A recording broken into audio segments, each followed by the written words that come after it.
Personal story segment tonight, white privilege. A report says the Kennedy School at Harvard, a place that is supposed to train students for public service, is implementing a far-left course. Now, I have a master's degree from the Kennedy School and enjoyed my time up there. The required course is supposed to be about white privilege, and when we checked with the Kennedy School, they now deny the course exists, but there's something going on up there. Now, to some, the words white privilege or code, they really mean white supremacy. With us now, Fox Business anchor Stuart Varney, and from Orlando, Florida, Reverend Jacques DeGraff, also Fox News analyst. So, white privilege, Reverend, what does that mean to you? Well, white privilege speaks to the benefits that some enjoy based on their race in this society. It doesn't speak to their advantage or their inclination of any individual. So it doesn't say that this individual who's a beneficiary of being white is in and of himself. So you believe that white privilege is in play? You believe that there is a white privilege component to America? There has always, yes. Okay, all right, let me stop you. Okay, now, I'm a really white guy. When I was in Hawaii last week, I couldn't go in the sun. If I was in the sun for 3 minutes, my ears would fall off, all right? Now, I'm from Levittown, as you might know, out on Long Island, and my parents didn't have a lot of money, all right? Do I have white privilege? Am I privileged in any way under this banner? Yes. Because none of the things that you've indicated speak to the issue of white privilege. White privilege isn't whether your skin pigmentation is strong or weak. It isn't how much money you have in the bank. It is you are the beneficiary of years of whites having an advantage in this country based on. I didn't experience that when I worked in Carvel, painted houses, cut lawns. But others have experienced it.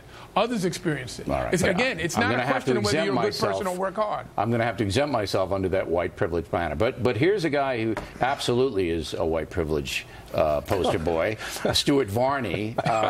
Now, is this all BS to you, white privilege? No, it's not BS. No? History, I think that is accurate. White privilege existed in the past. But I don't think that you right historical wrongs by guilting the present.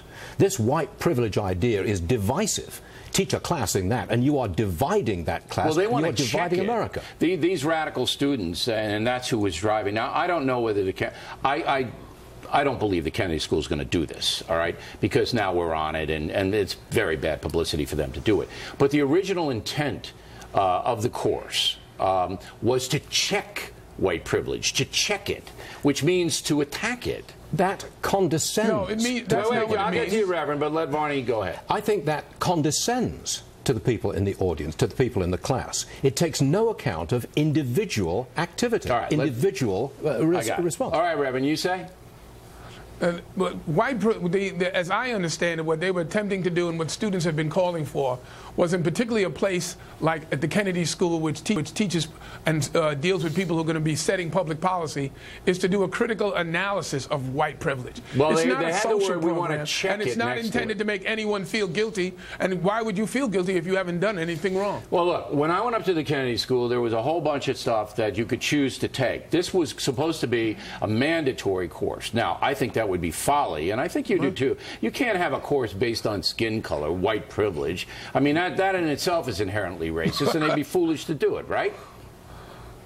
Well, first of all, my understanding was not going to be a course, but part of orientation. All right, it's the same thing, that's though. why it would be mandatory. It's the same thing. You have to sit there and listen to some pinhead tell you about white privilege. Orientation is not for credit, so that therefore that's an important dimension of it. Yeah, but the you want to be brainwashed before the semester students, starts. All students who are going to be dealing in public policy would get an understanding of what those who have gone before them have experienced, and those who are not have white privilege, how they experience their policies. The only way I would accept and if you feel guilty about that, that's I'm not feeling guilty. I just think it's a waste of time and an imposition. The only way I would suggest I would accept that is if I taught the course. Then I would be okay. All right, you have the last word, Varney. Thanks. As a white privileged guy, here I go. It's the race business.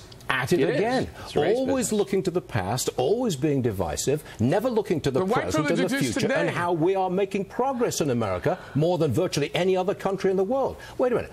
I have a black grandson. Wait, Reverend, go ahead. I got a black grandson. I've got a multiracial family. Am I supposed to teach that young man, great kid, am I supposed to teach him that his granddad exists because of white privilege? And that or was successful because of it. Or success because of white privilege. That will be divisive. And I'll not have that kind of division in my family. He's a great kid, and that's what he is. He's a kid. Reverend, can you do 20 seconds?